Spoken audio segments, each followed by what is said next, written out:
त्याला नैमिष नाव का पडलं त्याचे अनेक कारण आहेत.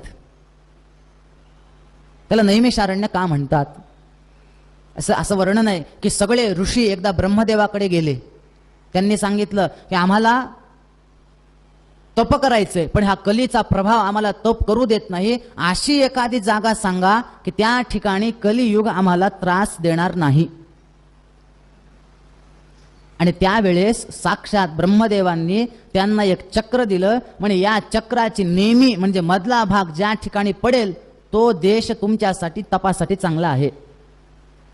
यत्रास्य शीर्यते नेमिः सदेशस तपस स्मृतः, तो तुम्हाला तपासाठी चांगला आहे. मग त्याची जर मधला भाग पडला ना नेमी, ते जिथं पडलं त्याला म्हणायचं नैमिषारण्य. म्हणून तुम्ही नैमिषारण्यात जर गेला असाल तर तिथं आता सुद्धा चक्रतीर्थ आहे बघा. तर पाणी असं गोल फिरत असतं तिथं.